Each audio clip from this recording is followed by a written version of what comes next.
మీరు బ్రతికున్నారా లేదా అని చెక్ చేయడానికి ఒక యాప్ వచ్చింది. అండ్ అంతేకాదు, మీరు ఒకవేళ చనిపోతే మీ దగ్గరున్న ఫోటో, గ్యాలరీ, డీటెయిల్స్, వీడియోస్ అన్నీ ఎవరికి పంపాలి, ఎప్పుడు పంపాలి అని చెక్ చేయడానికి గూగుల్ కూడా హెల్ప్ చేస్తుంది. అండ్ అంతేకాదు, ఒకవేళ ఏమైనా సీక్రెట్ ఇన్ఫర్మేషన్ ఉంది అనుకోండి సినిమాల్లో లాగా, మరది ఎవరికి, ఎప్పుడు, ఎక్కడ, ఎలా చేరాలి అనే దాని గురించి కూడా పంపించడానికి ఒక యాప్ ఉంది.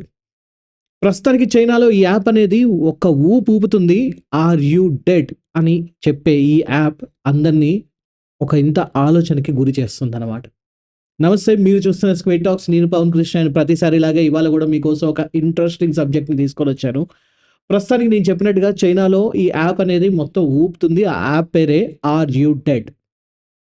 ప్రతి 48 గంటలకు ఒకసారి మీ ఫోన్ మోగుతుందనమాట ఈ యాప్ని డౌన్లోడ్ చేసుకుంటే. అందులో ఆ ఫోన్లో ఒక బటన్ ఉంటుంది, అంతే. సింపుల్గా ఒక బటన్ ఉంటుంది. అది ఆర్ యూ డెడ్ అని క్వశ్చన్ మార్క్ వేసి ఉంటుంది. మీరు బ్రతికుంటే దాన్ని క్లిక్ చేయాలి. అప్పుడు అది ఓకే, బతికే ఉన్నాం అని చెప్పేసి దాని పని అది చేసుకుంటుంది. మళ్ళీ 48 గంటల తర్వాత మళ్ళీ అడుగుతుంది. ఇది దేనికోసం అంటే, ఒక్కవేళ ఎవరైనా ఒంటరిగా ఉన్న వాళ్ళకి ఏమన్నా అయితే, మరి వాళ్ళకి ఏమన్నా జరిగితే వాళ్ళకి తెలియాలి గదా! దాని గురించే ఈ యాప్‌ని కనిపెట్టారు. ఇదొక పెయిడ్ యాప్. దీనికి డబ్బులు కట్టాలి. అండ్ మొదట్లో దీని గురించి వాళ్ళు ఏదో కొంతమందికి యూజ్ అవుద్దనుకున్నారు గానీ, ఇది కొంతమందికి గాదు, చాలా మందికి యూజ్ అయింది. అండ్ వాళ్ళ దగ్గరొచ్చిన ఆ కౌంట్ అవన్నీ చూసాక వాళ్ళు గూడా షాకయ్యారు. ఇది నేను చెప్పినట్టుగా ఇది ఒక రకంగా చెప్పాలంటే ఎస్ఓఎస్ అని ఉంటుంది గదా! సో, అదే విధంగా ఇది గూడా పనిచేస్తుందనమాట. ఈ యాప్‌ని డౌన్‌లోడ్ చేసుకున్న తర్వాత కొన్ని ఎమర్జెన్సీ కాంటాక్ట్స్‌ని పెట్టుకోవాలి. ఆ ఎమర్జెన్సీ కాంటాక్ట్స్‌లోకి ఒకవేళ మనకేమన్నా అయితే వాళ్ళకి తెలుస్తుంది. ఒక విధంగా చెప్పాలంటే హైదరాబాద్‌లో రీసెంట్‌గా ఒక చిన్న కేస్ జరిగిందనమాట. ఏంటంటే పిల్లలు క్రికెట్ ఆడుకుంటూ ఉన్నారు. ఆ క్రికెట్ ఆడుకుంటూ ఉన్న సమయంలో బాలెళ్లి ఒక పాడుబడ్డ ఇంట్లో పడిపోయింది. ఆ ఇంట్లో ఎవరు ఉండట్లేదు, పాడుబడ్డ ఇల్లు అనుకున్నారు. కానీ ఎప్పుడైతే ఆ బాబు ఆ బాల్ కోసం ఆ ఇంట్లోకి వెళ్ళాడో అక్కడ ఒక అస్థిపంజరం కనిపించింది. తీరా చూస్తే 5 సంవత్సరాల క్రితం అక్కడ ఎవరో ఒక లేడీ చనిపోయారు. ఆ తర్వాత ఎవరు ఆమెని గుర్తించలేదు. ఈ లోపల చాలామంది ఆవిడ తప్పిపోయిందనో, అక్కడి నుంచి వెళ్ళిపోయిందనో, లేకపోతే ఇంకా రకరకాలుగా అనుకున్నారు. తీరా చూస్తే ఒక ఒంటరిగా నివసిస్తున్న ఆ మహిళ ఎముకల గూడ్లతోని తేలిందనమాట. చాలా ధైర్యంగా ఆ విషయాన్ని వెంటనే ఆ అబ్బాయి పోలీసులకు తెలియజేశారు. అండ్ పోలీసులు గూడా ఒక ఇంతకు షాక్ అయ్యారు. చాలామంది వైద్య, మానసిక నిపుణులందరూ గూడా అరే! ఇదా ఇలా జరిగింది అని చెప్పి షాక్ అయ్యారు. అండ్ ఇది ఒంటరితనానికి ఇది ఒక కారణం అన్న సంగతి తెలుసుకున్నారనమాట. సో, ఇలాంటి పరిస్థితే చైనాలో ఉంది. మీకొక లెక్క చెప్తాను. చైనాలో ప్రస్తుతానికి 20,00,00,000 మంది ఒంటరితనంతోని బాధపడుతున్నారు. అండ్ ఈ ఒంటరితనంతో బాధపడుతున్న వాళ్ళందరూ ఈ యాప్‌ని డౌన్‌లోడ్ చేసుకున్నారు. ముఖ్యంగా ఈ యాప్‌ని క్రియేట్ చేయడానికి రీజన్ ఏంటంటే, ముసలి వాళ్ళకి ఉపయోగపడుతుంది అని చెప్పి అనుకున్నారు. ఎందుకంటే చాలామంది ముసలి వాళ్ళు ఇంట్లో ఉంటారు. సో, వాళ్ళకి మరి 60 ఏళ్ళు పైబడాక మరి వాళ్ళకి డయాబెటిసో, లేకపోతే హార్ట్ అటాకో, లేకపోతే ఇంకా ఏదైనా ఒక ఇష్యూ వల్ల చనిపోతారు. ఏమైనా యాక్సిడెంట్స్ వల్ల. ఒకవేళ వాళ్ళకేమైనా అవుతుంది. అపస్మారక స్థితిలోకి వెళ్ళిపోతారు. అప్పుడు వాళ్ళని చూసేదెవరు? ఆ ఉద్దేశంతోనే దీన్ని కనుక్కున్నారు. కానీ ముసలి వాళ్ళ కన్నా ఎక్కువగా, వృద్ధుల కన్నా ఎక్కువగా ఈ యాప్‌ని యంగ్‌స్టర్స్ డౌన్‌లోడ్ చేసుకున్నారు. అరే! యవ్వనంలో ఉన్నవాళ్ళు, యంగ్‌గా ఉన్నవాళ్ళు వాళ్ళకేం అవసరం? 30, 40 సంవత్సరాలు ఉన్న వాళ్ళకి ఈ యాప్‌తోని అవసరం ఏంటి అని చెప్పి తీరా ఆరా తీస్తే, అక్కడ ఇందాక చెప్పినట్టుగా 20,00,00,000 మంది ఒంటరిగా ఉంటున్నారు. వాళ్ళందరూ ఒంటరిగానే నివసిస్తున్నారు. అంటే ఒక చిన్న ఇల్లు తీసుకొని ఆ చిన్న ఇంట్లో ఒంటరిగా బతుకుతున్నారు. అయితే వాళ్ళందరికీ ఒక భయం పట్టుకుంది. ఏంటంటే, కాలు జారి పడిపోతానో, బాత్రూమ్‌లో జారి పడిపోతానో, లేకపోతే సడెన్‌గా గుండెపోటొస్తనో ఇవాళ రేపు చూస్తున్నారు గదా! 25 ఏళ్ళు, 19 ఏళ్ల అబ్బాయిలకు గూడా, అమ్మాయిలకు గూడా గుండెపోటొచ్చి హఠాత్తుగా మరణిస్తూ ఉన్నారు. సో, ఇలాంటి మరణమే వస్తే ఎవరికీ తెలియకుండా పోతే ఎలా అన్న భయం వీళ్ళలో ఉంది. అందుకోసం వాళ్ళ ఫ్యామిలీయో, లేకపోతే వాళ్ళ ఫ్రెండ్సో, లేకపోతే వాళ్ళ కొలీగ్స్‌కో వాళ్ళ కాంటాక్ట్స్‌ని ఈ ఆర్ యూ డెడ్‌లో వాళ్ళు సేవ్ చేసుకొని పెట్టుకుంటూ ఉన్నారు. సో, ప్రతి 48 గంటలకు ఒకసారి ఇలా అటెండెన్స్ వేస్తున్నారనమాట. అవును, నేను బతికే ఉన్నాను అని. సో, ఇది దీని గురించి ఆలోచించాల్సిన విషయం అని చెప్పి చాలామంది అనుకుంటూ ఉన్నారు. అయితే ముఖ్యంగా ఇది చైనాలోనే మాత్రమే కాకుండా జపాన్‌లో గూడా, ఇంకొక పక్క సింగపూర్, ఇంకా చాలా యూఎస్ఏ దాకా గూడా ఈ యాప్ వెళ్ళిందంటూ అంటున్నారు. అండ్ చాలామంది ఈ యాప్‌ని డౌన్‌లోడ్ చేసుకుంటున్నారంటే ప్రపంచవ్యాప్తంగా ఒంటరితనంతోని బతుకుతున్న వారి సంఖ్య పెరిగిపోతూ ఉంది. ఇండియాకి సంబంధించిన స్టాటిస్టిక్స్ కూడా చెప్తాను మీకు చివర్లో. బట్ ఇక్కడ దీని గురించి ఆలోచిస్తే జపాన్‌లో గూడా దీని గురించి మాట్లాడుకుంటూ ఉన్నారు. జపాన్‌లో లోన్లీ డెత్ దాన్ని వాళ్ళక్కడ వాళ్ళ భాషలో కుడోకుషి అని చెప్పి అంటూ ఉంటారు. మన హిందీ, ఉర్దూలో ఖుద్‌కుషి లాంటిదే అన్నమాట. సో, కుడో ఖుషి అని చెప్పి అంటూ ఉంటారనమాట వాళ్ళక్కడ. సో, అక్కడ వాళ్ళు గూడా దీని గురించే బాధపడుతుంటారు. ముఖ్యంగా అక్కడ ఎక్కువ పిల్లలు అంటే పెళ్ళికి అక్కడ చాలామంది దూరంగా ఉండడం, ఒంటరిగా ఉండడం, అండ్ పని ఒత్తిడి, ఎక్కువ వర్క్ స్ట్రెస్‌కి గురవ్వడం, డిప్రెషన్‌కి వెళ్ళడం, పెళ్లి మీద ఒక సరైన అభిప్రాయం గాని, అవగాహన గాని లేకపోవడం వీటికి ముఖ్యమైన కారణం అని నిపుణులు అంటూ ఉన్నారు. అండ్ దీని మీద చైనాలో గూడా కొంతమంది అంటే చైనాలో చావు గురించి మాట్లాడడం చాలా బ్యాడ్ లక్ అనుకుంటూ ఉంటారు. అందుకే అక్కడ చాలామంది కొంతమంది ప్రొటెస్ట్ గూడా చేశారు. 'ఆర్ యూ డెడ్' అన్న పేరుని మార్చండి. 'ఆర్ యూ అలైవ్' అని పెట్టండి అని జెప్పేసి చాలా ప్రొటెస్ట్ గూడా నడిచింది. అండ్ మీన్‌వైల్ ఇది నెగెటివ్ అని తెలిసినా గూడా వాళ్ళు కావాలని ఈ పేరు పెట్టుంటారు. ఎందుకంటే నెగెటివ్ పబ్లిసిటీ గూడా పబ్లిసిటీయే గదా! దాని తర్వాత వరల్డ్ వైడ్‌గా ఈ యాప్‌కొస్తున్న క్రేజ్‌ని జూసి 'డెముము' అని జెప్పేసి దానికొక పేరైతే మార్చేశారు. కానీ ప్రస్తుతానికి ఈ యాప్ ఇంతమంది దీన్ని ఆదరిస్తూ ఉన్నారు. దీన్ని డౌన్‌లోడ్ చేసుకుంటూ ఉన్నారు అంటే, ఈ నంబర్స్ చూసాక చాలామంది మాత్రం షాక్‌లో ఉన్నారు. అంటే మన చుట్టూ మనకు తెలియకుండానే మన పక్కనున్న వాళ్ళు గూడా ఒంటరితనంతో బాధపడుతూ ఉండొచ్చు. లేదా ఒంటరిగా జీవిస్తూ ఉండొచ్చు. అండ్ సరే ఇప్పటిదాకా ఇది బానే ఉంది. మరి ఒంటరిగా ఉంటున్న వాళ్ళు చనిపోయాక ఎవరికో ఒకరికి ఇన్ఫర్మేషన్ వెళ్ళాలి. అక్కడి దాకా బానే ఉంది. మరి ఫర్ ఎగ్జాంపుల్ ఇప్పుడు ఫోన్ ఉంటుంది. ఫోన్‌లో కావాల్సినంత డేటా ఉంటుంది. కాంటాక్ట్స్ ఉంటాయి. ఫోటోలు ఉంటాయి. వీడియోలు ఉంటాయి. అండ్ బ్యాంక్ డీటెయిల్స్ ఉంటాయి. మరి వీటన్నిటి సంగతేంటి? చనిపోతే మరి ఈ డీటెయిల్స్ అన్నీ ఎవరో ఒకరికి తెలియాలి గదా! ఫర్ ఎగ్జాంపుల్ ఒక వ్యక్తి ఉంటాడు. ఉద్యోగం చేస్తూ ఉంటాడు. అతని ఫోన్‌లో అతని బ్యాంక్ అకౌంట్ డీటెయిల్స్ లేకపోతే అతని ఫోటోలు ఇవన్నీ ఉంటాయి. మరి అవి నెక్స్ట్ ఎవరికి వెళ్ళాలి? దాని గురించే గూగుల్ ఆలోచించి ఇనాక్టివ్ అకౌంట్ మేనేజర్ అని జెప్పేసి ఒక ఆప్షన్ తీసుకొచ్చింది. సో, మీ జీమెయిల్‌కి వెళ్ళి అక్కడ సెట్టింగ్స్‌లో ఇనాక్టివ్ అకౌంట్ మేనేజర్ అని ఒక సెట్టింగ్ ఉంటుంది. దాన్ని క్లిక్ చేశాక అది గూగుల్ మిమ్మల్ని అడుగుతుందనమాట. 3 నెలలకా? 6 నెలలకా అని. అంటే ప్రతి 3 నెలలకొకసారి మీకొక మెయిల్ ఒస్తుంది. లేదా ప్రతి 6 నెలలకొకసారి ఒక మెయిల్ ఒస్తుంది. ఇంకొక విధంగా చెప్పాలంటే మీరు ఎవ్రీడే గూగుల్ వాడుతూ ఉన్నప్పుడు అంటే అయితే యూట్యూబ్ అన్నా వాడాలి, లేకపోతే గూగుల్ అన్నా వాడాలి, లేకపోతే జీమెయిల్ అన్నా వాడాలి. ఇలా ఏదో ఒకటి మీరు యాక్టివ్‌గా ఉండాలి గూగుల్‌లో. ఆబ్వియస్‌లీ అందరూ మనం రోజు యూట్యూబ్ చూస్తూనే ఉంటాం. లేకపోతే జీమెయిల్ చెక్ చేస్తూనే ఉంటాం. మన గూగుల్ డ్రైవ్‌లో కూడా ఫోటోలు చెక్ చేస్తూనే ఉంటాం. సో, అది ప్రతిరోజు మన యాక్టివిటీని చూసి ఓకే. ఈ మనిషి యాక్టివ్‌గా ఉన్నాడు అనుకుంటారు. ఒకవేళ మన యాక్టివిటీ 3 నెలల వరకు కనబడకపోయినా, లేదా 6 నెలల వరకు కనబడకపోయినా, మన మెయిల్‌కి ఒక మెసేజ్ వస్తుంది. మన జీమెయిల్‌కి.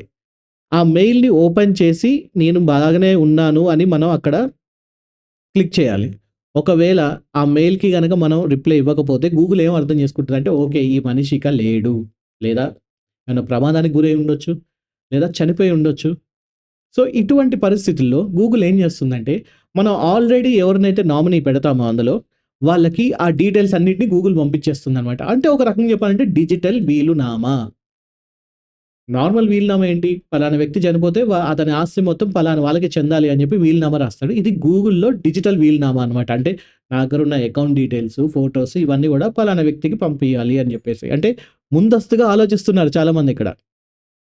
సో, ఇలాంటిదే గాకుండా ఇంకొక యాప్ గూడా ఉందనమాట. అదే డెడ్ మ్యాన్ స్విచ్. ఇది గూడా పేరు వినడానికి కొంచెం భయంకరంగానే ఉంటుంది. Dead man switch. అసలు ఈ పేరు ఎందుకొచ్చిందంటే పూర్వకాలంలో ట్రైన్ నడిపేటప్పుడు ట్రైన్‌లో పైలట్ ఉంటాడు గదా! ట్రైన్‌కి. ఒకవేళ అతనికి ఏమన్నా స్పృహ తప్పిపోయినా, హార్ట్ అటాక్ వచ్చి చనిపోయినా, లేకపోతే కింద పడిపోయినా, ట్రైన్ అలానే వెళ్ళిపోతూ ఉంటుంది. బ్రేక్ ఏసేవాళ్ళు ఉండరు గదా!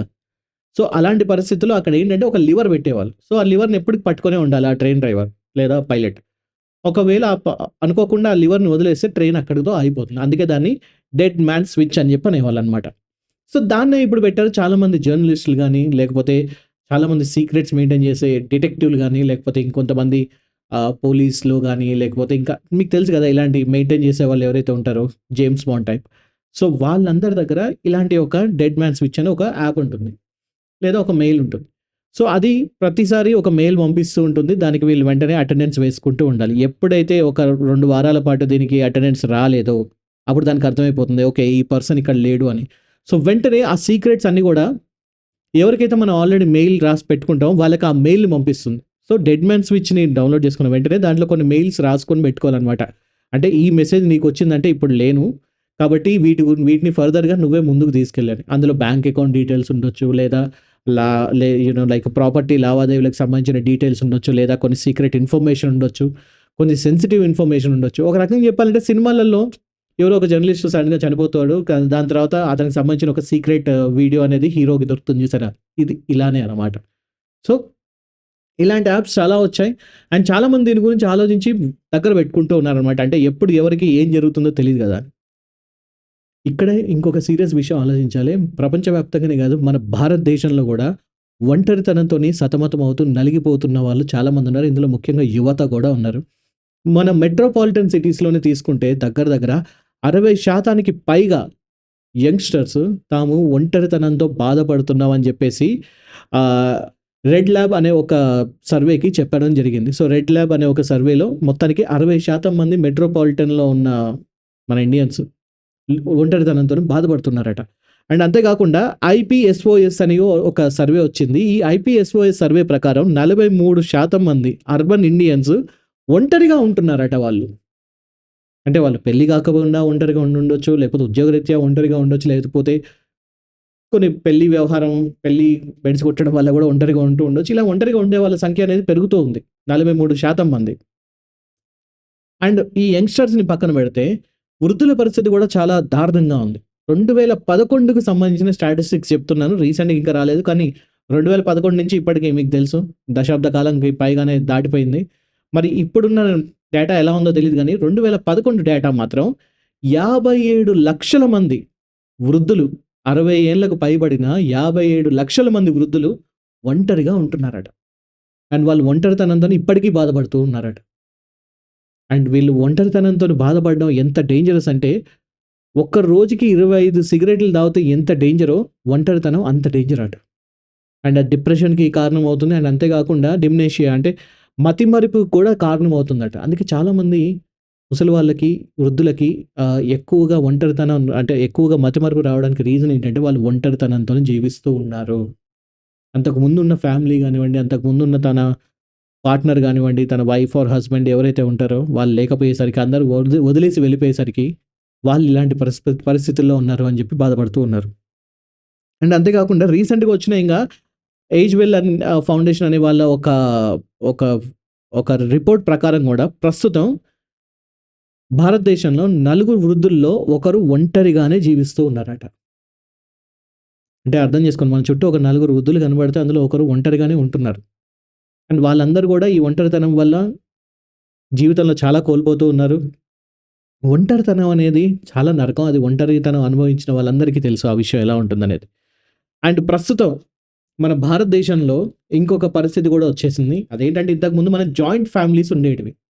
ఆ జాయింట్ ఫ్యామిలీస్‌ను క్రమేపీ తగ్గిపోతూ ఇప్పుడు సింగిల్‌గా ఉంటున్న వారి సంఖ్య 16% ఉంది మన భారతదేశంలో. అంటే ఇంతకుముందు పెద్ద ఫ్యామిలీస్ ఉండేది. ఇప్పుడు ఒక్కరే ఉంటున్నారు. ఆ ఒక్కరుగా ఉండే శాతం 16%. అంటే 100,00,00,000కు పైబడున్న మన భారతదేశంలో 16% అంటే సరే మీరే ఆ లెక్కన అర్థం చేసుకోండి. ఎన్ని కోట్ల మంది ఉన్నారు ఇలా అని. సో, ఈ ఒంటరితనం గురించి మాట్లాడుకోవాలి. ఈ ఒంటరితనం ఇలాంటి యాప్స్ వల్ల ఎంత ఎంతమంది ఇలాంటి ఒక బాధని అనుభవిస్తున్నారనే దాని గురించి మనకి ఒక అద్దంలా చూపిస్తుంది కాబట్టి, వీలైనంత వరకు మీ ఫ్రెండ్స్‌తోని ఎక్కువ మాట్లాడడానికి ప్రయత్నించండి. మీరే ఒంటరితనాన్ని ఒకవేళ అనుభవిస్తున్నట్లయితే దాని గురించి చర్చించడానికి ప్రయత్నించండి. మంచి సైకాలజిస్ట్‌ని కలవండి. లేకపోతే మంచి స్నేహితులతోని దీని గురించి మాట్లాడండి. అండ్ మీ ఫ్రెండ్స్ ఎవరైనా ఒంటరితనంతోని బాధపడుతున్నారేమో వాళ్ళకి గూడా మీరు తప్పకుండా సాయం చేయండి. వీలైనంత వరకు ఒక మెరుగైన సమాజం కోసం ప్రతి ఒక్కరం పోరాడదాం. Thank you so much for watching. మరి మీరేమనుకుంటున్నారో దాని గురించి తప్పకుండా కామెంట్ రూపంలో తెలియజేయండి. మళ్ళీ ఒక వీడియోలో మళ్ళీ కలుస్తాను. సెలవు.